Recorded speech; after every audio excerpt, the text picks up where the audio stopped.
Nimeangalia kwenye hii habari ambayo umeizungumzia hapo ya meno ya kahawia ya tishio. Hiyo ukiwa na meno ya kahawia huwa yana kukosesha confidence unakuwa kutokujiamini kule. Huwezi kujiamini, unakuwa yani kuna matatizo mengi. Unafikiri vipi jikile? Mimi nimeona hilo la huwezi kujiamini. Msikilizaji, labda utuambie na wewe kwa upande wako yale meno ya kahawia, wenyewe wanaitaga meno ya dhahabu. Wenyewe sasa hao waathirika wengi wamekuwa meno ya dhahabu, na kuna baadhi ya mikoa meno ndio watu wengi ni waathirika wa tatizo hili la meno kuwa ya kahawia. Siwezi kuitaja hapa, lakini mikoa ni mingi. Hapa kuna huko kanda ya Ziwa pia kuna baadhi ya mikoa watu wana shida hii.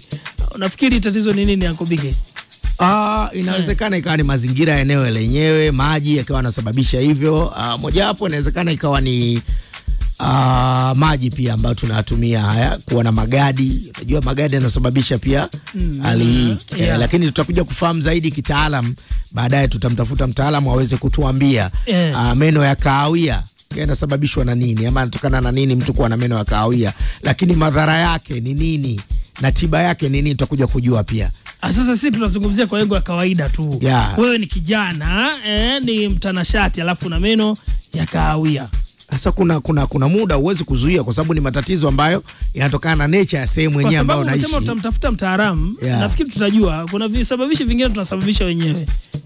Tutajua baadaye. Tutajua kutoka kwa mtaalamu. Sawa, msikilizaji, sisi tunazidi kusonga mbele ikiwa tayari dakika ya 25 na mimi nakamata gazeti jingine hapa kuendelea kusonga mbele. Nakamata gazeti la Majira, ambapo gazeti la Majira limeandika Samia, tunachoahidi tunatekeleza, sio ndoto. Asisitiza mambo ya kusini yapo vizuri. Ankala kiu ya wananchi kuhusu mradi wa LNG. Ukurasa wa 4 kuna undani wa taarifa hiyo. Taarifa nyingine inayojitokeza hapa, kanisa lapiga marufuku watumishi wake kushiriki mikutano ya siasa. Imejitokeza kwenye gazeti la Majira, ambao ukurasa wa 4 kuna undani wa taarifa hiyo. Taarifa nyingine ni historia imejirudia, Malawi kwa Mutharika arejea Ikulu, na ukurasa wa 3 kuna undani wa taarifa hiyo. Wakati habari nyingine ni Wasira atoa onyo kali kwa walioanza kusaka umea.